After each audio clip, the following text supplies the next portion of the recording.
مسیح کے زندہ اور جلالی نام میں سب کو سلام۔ خدا کا شکر کرتے ہیں، باپ جی کی تعریف کرتے ہیں اس نئی صبح کے لیے اور اس کے بڑے فضل کے لیے کہ خدا کا فضل ہم سب کے لیے کافی ہے۔ پریز دا لارڈ۔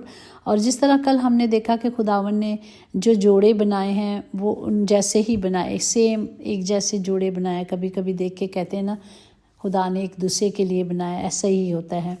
تو لیکن جو دنیا ہے اور شیطان ہے وہ سب سے پہلے ان رشتوں کو توڑنے کی کوشش کرتا ہے۔ اور اگر ہم دیکھیں کہ ماچس کی تیلی کا سر تو ہوتا ہے مگر دماغ نہیں ہوتا، اس لیے ذرا سی رگڑ کے ساتھ وہ جو ہے نا آگ بھڑک جاتی ہے اور اپنی اسی آگ میں جل کر ختم ہو جاتی ہے۔ اسی طرح ہم دیکھیں کہ جو آگ لگانے والے ہوتے ہیں وہ صرف ان کے پاس دماغ نہیں ہوتا، وہ آگ لگا دیتے ہیں، پر ہمیں خدا نے کہا ہوشیار رہنا۔ جب ہم ہوشیار ہوں گے تو خدا کا کلام ہماری زندگیوں میں کام کرے گا۔ وہ رشتے کبھی نہیں ٹوٹ سکتے جس میں نبھانے کی چاہت ہوتی ہے۔ ہم نے یہ سوچ کے ایک دوسرے کی عزت کرنی ہے، یہ سوچ کے ان رشتوں کو نبھانا ہے تاکہ خدا کا کلام جو برحق ہے وہ پورا ہو، کیونکہ جسے خدا نے جوڑا اسے کوئی توڑ نہیں سکتا۔ پریز دا لارڈ۔ اور آج کے زندہ کلام کے لیے ہم شکر کرتے ہیں تاکہ آج کا زندہ کلام جو ہمیں دیا گیا ہے جب ہم اسے ریسیو کریں اور اپنے اندر لے لیں تاکہ یہ کلام ہماری زندگیوں میں 100 گنا پھل لائے۔ آمین۔ اور آج کا زندہ کلام ہم دیکھتے ہیں یرمیہ نبی کی معرفت، اس کا 17واں باب، اس کی 10 آیات میں یوں لکھا ہے کہ میں خداوند دل و دماغ کو جانچتا اور آزماتا ہوں تاکہ ہر ایک آدمی کو اس کی چال کے موافق اور اس کے کاموں کے پھلوں کے مطابق بدلہ دوں۔ پاک کلام پر جانے پر خدا کی برکت ہو، خدا کا شکر ہو، خدا کی تعریف ہو۔ ہم دیکھتے ہیں کہ خداوند کہہ رہے ہیں، وہ خود کہہ رہے ہیں کہ میں اپنے لوگوں کو، ان لوگوں کو، خدا کہتا ہے دل و دماغ کو جانچنے والا، وہ پرکھنے والا خدا، وہ ہمیں پرکھتا ہے، وہ ہمارے دلوں کو جانتا ہے، ہمارے مانگنے سے پہلے بھی وہ ہمیں دے دیتا ہے۔ جو ہماری دعائیں خاموشی میں بھی ہوتی ہیں، انسپوکنگ پریز جو ہوتی ہے خدا کی حضوری میں باخور کی مانند پہنچ جاتی ہے۔ آپ کچھ بھی نہ مانگیں اور چپ کر کے بیٹھ جائیں اس کی حضوری میں، تو وہ جانتا ہے کہ اس وقت میرا بیٹا یا میری بیٹی کس لیے میری حضوری میں آئی ہے، تو وہ ہمارے مانگنے سے پہلے ہمیں دے دیتا ہے۔ پریز دا لارڈ۔ یہ ہے خدا کی محبت۔ جس طرح ماں دیکھیں اپنے بچوں کی ہر حرکات کو جانتی ہے، کس وقت اس کو بھوک لگی ہے یا اس کو تھک گیا ہے، اس کو سونا ہے، اب اس کو اسکول سے آیا اسے سونے دو، اسی طرح ہمارا آسمانی باپ جس نے ہمیں بنایا وہ کیا کرتا ہے، ہمیں پرکھتا ہے اور ہمیں جانچتا ہے۔ خدا ہر بات پر جو واقع ہوتی ہے نظر رکھتا ہے، کیونکہ اس کی نظریں کیا ہیں، ہر طرف لگی رہتی ہیں۔ وہ چاروں طرف خدا کی 7 نظریں جو 7 روحیں ہیں وہ دیکھتی رہتی ہیں، اور ہر شخص کو وہی کچھ دیتا ہے جس کا وہ مستحق ہوتا ہے، جس کا وہ حقدار ہوتا ہے، چاہے وہ سزا ہو یا رحمتیں ہوں یا برکتیں ہوں۔ جنہوں نے دوسروں کو دھوکہ دیا ہے یا فریب دیا ہے یا دولت حاصل کی ہے، وہ دولت کبھی ان کے پاس نہیں رہے گی۔ کیوں نہیں رہے گی؟ کہ خداوند دیکھتا ہے، جانچتا ہے اور اس کا بدلہ دیتا ہے۔ اسی طرح اگر ہم دیکھیں کہ کس طرح سیموئیل جب داؤد کو مسح کرنے کے لیے آیا تھا، تو اگر ہم دیکھیں پہلا سیموئیل اس کا 16واں باب اس کی 7 پر خدا نے سیموئیل سے کہا کہ تو اس کے چہرے اور اس کے قد کی بلندی کو نہ دیکھ، اس لیے کہ میں نے اسے ناپسند کیا ہے، کیونکہ خداوند انسان کی مانند نظر نہیں کرتا، اس لیے کہ انسان ظاہری صورت کو دیکھتا ہے، پر خداوند دلوں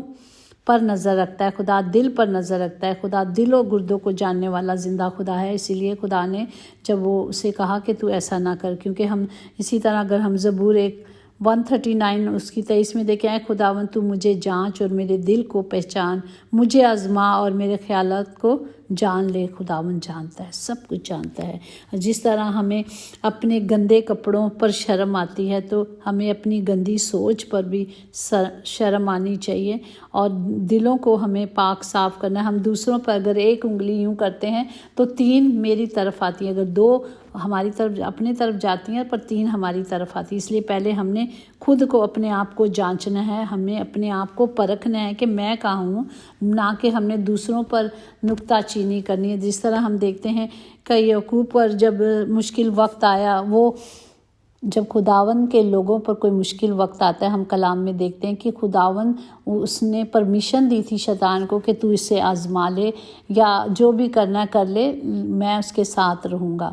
تو خدا کے کہنے پر اس نے سارا کچھ کیا، خدا کی مرضی کے خلاف وہ نہیں کر سکتا تھا۔ پھر ہم دیکھتے ہیں کلام میں کہ جیسے اس کے دو ساتھی جو 3 آئے تھے وہ اسے مطلب کہتے ہیں کہ تو دنیا کو سکھاتا تھا، تو سب کچھ کرتا تھا، تیرے ساتھ کیسا ہو گیا؟ مطلب وہ سوچ رہے تھے کہ کہیں اس نے خدا کو ناراض کیا اس لیے اس کے ساتھ ایسا ہوا ہے، لیکن وہ تو خدا کی مرضی تھی اور خدا جانچ رہا تھا، خدا پرکھ رہا تھا کہ جس طرح اگر ہم استثنا 8 اور 2 آیات میں دیکھیں گے، اور تو اس ساری تاریخ کو یاد رکھنا جس پر ان 40 برسوں میں خداوند تیرے خدا نے تجھ کو اس بیابان میں چلایا تاکہ وہ تجھ کو عاجز کر کے آزمائے اور تیرے دل کی بات دریافت کرے کہ تو اس کے حکموں کو مانے گا یا نہیں مانے گا۔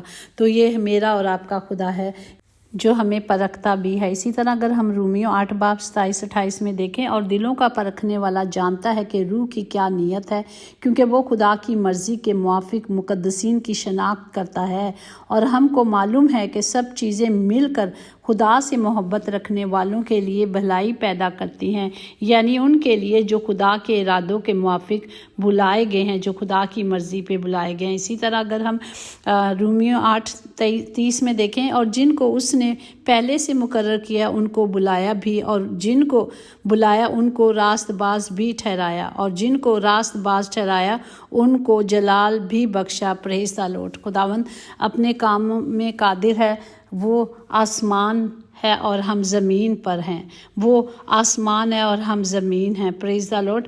ہمیں صرف اس کے حکموں کو ماننا۔ اسی طرح اگر ہم یرمیہ 11:20 میں دیکھیں، اے رب الفاظ جو صداقت سے عدالت کرتا ہے، جو دل و دماغ کو جانچتا ہے، ان سے انتقام لے کر مجھے دکھا، کیونکہ میں نے اپنے دعویٰ تجھ ہی پر ظاہر کیا ہے۔ جب ہم خدا کے حکموں کو مانتے ہیں، جب ہم اس کے کلام پہ ٹھہر جاتے ہیں، اس کے وفادار رہتے ہیں، تو پھر خدا کیا کہتا ہے؟ اگر ہم دیکھیں کہ داؤد بادشاہ نے جاتی جولیئر کو قتل کرنے کے لیے کس صرف پتھروں کو اٹھایا تھا، اور اس نے کہا تھا کہ اس نے ایمان سے کہا تھا کہ آج ہی تیرا سر خدا کی حضوری میں کاٹ دوں گا۔ تو ایسا ہی ہوا جب ہم خدا پہ توکل کرتے ہیں، جب وہ ہم میں رہتا ہے اور ہم اس میں رہتے ہیں۔ اسی طرح کلام مقدس میں لکھا ہے یوحنا کی انجیل 15واں باب 4 میں کہ تم مجھ میں قائم رہو اور میں تم میں، جس طرح ڈالی اگر انگور کے درخت میں قائم رہتی ہے تو اپنے آپ سے پھل نہیں لا سکتی، اسی طرح تم بھی اگر مجھ میں قائم نہ رہو گے تو پھلدار نہیں ہوگے، کچھ بھی نہیں ہوگا۔ اس لیے ہمیں صرف اس میں پوستہ رہنا ہے، اس میں قائم رہنا، تاکہ اس کا جلال ہم سب کی زندگیوں میں پورا ہو، کیونکہ ہم نے خدا کو نہیں چنا بلکہ خدا نے ہمیں چنا۔ اگر دیکھیں یوحنا 15:16-17 میں ہے کہ تو نے مجھے نہیں چنا بلکہ میں نے تمہیں چن لیا اور تم کو مقرر کیا، جا کر پھل لاؤ اور تمہارا پھل قائم رہے، تاکہ میرے نام سے جو کچھ باپ سے مانگو وہ تم کو دے گا۔ خدا کا وعدہ وہ دے گا۔ میں تم کو ان باتوں کا حکم اس لیے دیتا ہوں کہ تم ایک دوسرے سے محبت کرو۔ بس یہ محبت ہے کہ ہم نے اس کی محبت میں رہنا ہے، ہمیں اس کے ساتھ ساتھ چلنا ہے، ہمارا دل خدا کے حضور میں پاک صاف ہو، نہ کہ صرف ہم دنیا تو ہمیں ظاہری طور پر دیکھتی ہے، لیکن ہمارا خدا ہمیں اندر سے جانچتا اور ہمیں پرکھتا ہے۔ پریز دی لارڈ۔ اگر ہم دیکھیں یونا نبی کی معرفت 4 باب جو ہے، اس میں کس طرح خدا اپنے لوگوں سے محبت کرتا ہے۔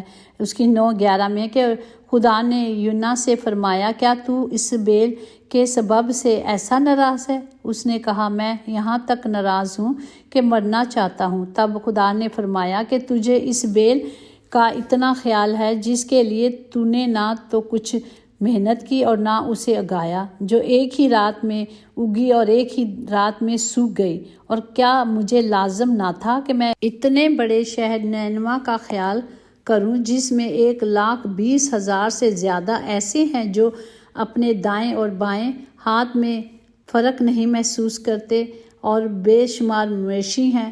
تو خدا نے اسے بتایا کہ خدا نے ہم جانتے ہیں کہ کس طرح یونا نبی نے نافرمانی کی اور خدا کا حکم نہیں مانا، اور پھر وہ دھوپ میں بیٹھا تھا اور خود اس کو چکر آ رہے تھے، اور خدا نے وہ بیل لگا دی، اور پھر ہم نے آگے پڑھا کہ کس طرح وہ خدا سے ناراض تھا کہ وہ بیل کیوں سوکھ گئی۔ تو خدا نے کہا دیکھ میرے اتنے سارے لوگ ہیں، میں اس ملک کو جو گناہ کر رہے تھے، خدا ان کے گناہ آسمان تک پہنچ گئے تھے، تو خدا نے اس لیے اسے بھیجا تھا کہ جا کے انہیں بتا کہ یہ کام ہونے والا ہے، اگر تم توبہ نہیں کرو گے، ایک مہینہ ایک ٹائم دیا گیا تھا، ایک ٹائم پیریڈ دیا گیا تھا، ورنہ میں اسے ختم کر دوں گا۔ تو خداوند ہمارا خدا کسی کی ہلاکت نہیں چاہتا، وہ ہمیشہ ہمیں وقت دیتا ہے اور ہم سے کلام کرتا ہے۔ اسی طرح ہم زکریا اس کا 3 باب 7 میں دیکھیں، رب الفاظ یوں فرماتا ہے کہ اگر تو میری راہوں پہ چلو اور میرے احکام پر عمل کرو تو میرے گھر پر حکومت کرو گے اور میرے بارگاہوں کا نگہداشت ہوگے، اور میں تمہیں ان میں سے جو یہاں کھڑے ہیں آنے جانے کی اجازت دوں گا۔ خدا کہتا ہے میں سب کچھ دوں گا، صرف شرط ایک ہی ہے، ایک ہی ڈیلنگ ہے کہ تم میرے حکموں کو مانو، میری مرضی پہ چلو۔ ہمیں خداوند پر اعتقاد رکھنا ہے، ہمیں خدا پر اعتماد رکھنا ہے، تو وہ کوہ صہیون کی مانند ہیں جو ہلایا نہیں جائے گا بلکہ ہمیشہ قائم رہے گا۔ ہم سب کا ایمان اس طرح ہو تاکہ وہ ہلایا نہ جائے۔ جس طرح پہاڑ یروشلم کو گھیرے ہوئے، اسی طرح اب اور ابد تک خداوند اپنے لوگوں کو گھیرے رکھے گا۔ خدا باپ اس کلام کے وسیلے سے ہم سب کو برکت دے، ہمیں طاقت دے، قوت دے، تاکہ ہم اپنے دلوں کو پاک اور صاف کریں۔ خداوند اسی لیے کہتا ہے اس کلام کو دل میں رکھو اور اس کی خوب حفاظت کرو۔ جب ہم کلام کی حفاظت کریں گے، اپنے دل کی حفاظت کریں گے، تو ہم اپنی زندگیوں کی حفاظت کریں گے، کیونکہ ہم جانتے ہیں، ہم نے دیکھا ہے کہ خداوند ہی دلوں کو جاننے والا اور جانچنے والا ہے، اور کوئی نہیں۔ جس نے آنکھیں بنائی کیا وہ دیکھتا نہیں، جس نے کان بنائے کیا وہ سنتا نہیں، وہ سب کچھ دیکھتا بھی ہے، وہ سب کچھ سنتا بھی ہے، وہ ہمارے ساتھ ساتھ رہتا ہے، بلکہ وہ ہمارے اندر رہتا ہے۔ ہم کیا کرتے ہیں، لوگ خدا کی ذات کو تو مانتے ہیں مگر خدا کی باتوں کو نہیں مانتے۔ ہاں یہ پتہ ہے کہ خدا ہے پر اس کے حکموں کو نہیں مانتے۔ آج بھی ہم جہاں کھڑے ہیں وہیں کھڑے ہیں۔ اگر ہم دیکھیں کہ اعمال 22واں باب اور اس کی 7-8 میں کس طرح ساؤل جو خدا کے لوگوں کو تنگ کرتا تھا، کس طرح خدا اس سے ہم کلام ہوا، اور میں زمین پر گر پڑا اور یہ آواز سنی کہ اے ساؤل تو مجھے کیوں ستاتا ہے؟ میں نے جواب دیا کہ اے خداوند تو کون ہے؟ اس نے مجھ سے کہا میں یسوع ناصری ہوں جسے تو ستاتا ہے۔ مطلب خدا کہتا ہے کہ جو میرے لوگوں کو تنگ کرتے ہیں، جو میرے لوگوں کو ستاتے ہیں، تو وہ پھر کیا کرتا ہے، ہمارا خود انتقام لیتا ہے۔ جس طرح ساؤل کو اس نے بدل کر پترس بنا دیا، تو آج بھی ہمیں اس خدا کا کلام اسی طرح کام کر رہا ہے۔ وہ بغیر تاثیر واپس نہیں جاتا، کیونکہ خداوند اس کو ملامت کرتا ہے جس سے وہ محبت رکھتا ہے، جیسے باپ اس بیٹے کو جس سے وہ خوش ہوتا ہے، اسی طرح ہمارا خداوند ہم سب کے ساتھ رہتا ہے۔ اگر ہم چاہتے ہیں کہ خدا آپ کی زندگیوں میں اور میری زندگی میں کام کرے، تو ہمیں کیا کرنا ہے، ہمیں یسوع کے تابع رہنا ہے، اس کے حکموں کو، خدا کے پاک حکموں کو ماننا ہے، کیونکہ یسوع ہمارا اچھا ٹیچر ہے، ہمارا اچھا دوست ہے جو ہمیں سکھاتا ہے۔ اور وہ خود کہتا ہے کہ جو کچھ، وہ نہیں کہتا میرے نام سے، وہ کہتا ہے جو کچھ میرے نام سے میرے باپ سے مانگو گے تو میں دوں گا۔ آج ہمیں بھی خدا نے بیٹے بیٹیاں ہونے کا شرف بخشا ہے، تو ہمیں خدا کی حضوری میں پاک ہو کر، پاک صاف ہو کر اس کی پاک حضوری میں آنا ہے، چاہے مصیبتیں کتنی بھی ہوں۔ ہمیں کلام سکھاتا ہے کہ اور صرف یہی نہیں بلکہ مصیبتوں میں بھی فخر کریں، اور یہ جان کر کہ مصیبتوں سے صبر پیدا ہوتا ہے، اور صبر سے پختگی، اور پختگی سے امید پیدا ہوتی ہے۔ اسی ایمان سے ہم خدا کی حضوری میں آئیں تو خدا ہمیں بدلے گا، اور خداوند بدلنے کی قوت رکھتا ہے۔ خدا باپ ہم سب کے لیے اپنے ہاتھوں کو بلند کرتی ہوں، خدا باپ سب کے لیے اس کلام کی قدرت کو مانگتی ہوں، تاکہ ہمارا خداوند خود ہم سب کو جانچے، پرکھے اور پوشیدہ چیزوں کو سامنے لے کر آئے، تاکہ ابھی سے ہم اپنے اس کام کو شروع کر دیں، تاکہ وقت بہت نزدیک ہے۔ ابھی ہمارے پاس وقت نہیں، ہم نے ابھی اپنی زندگیوں کو سنوارنا ہے تاکہ ابدی زندگی حاصل کر سکیں۔ خداوند تمام گھروں میں خداوند جی نجات آئے، تمام زندگیوں میں نجات آئے۔ خداوند آپ کا کلام ہر زندگی میں کام کرے۔ خداوند آپ کا کلام جہاں بھی جائے بغیر تاثیر واپس لوٹ ہی نہیں سکتا، کیونکہ یہ خدا کی منہ کی باتیں ہیں، خدا کا کلام ہے جو سچا ہے اور جو برحق ہے۔ تو خدا باپ سب کو برکت دے، تمام گھروں کے خطے بھرے رہیں یسوع کے نام سے، ہر بیماری ہر دکھ یسوع کے نام سے جائے، کیونکہ یسوع ہی ہمارے پاس ایک نام ہے جو آسمان اور زمین کے نیچے بخشا گیا، اس نام کے وسیلے سے معجزات ہوتے ہیں۔ آج بھی ہمارا خداوند معجزات کا خداوند اسی قدرت سے معجزات کرتا ہے جب یسوع نام آ جاتا ہے۔ خداوند سب کو برکت دے، تمام گھروں میں خداوند جی آپ کی حضوری اور معموری کو مانگتی ہوں یسوع کے نام سے، آمین۔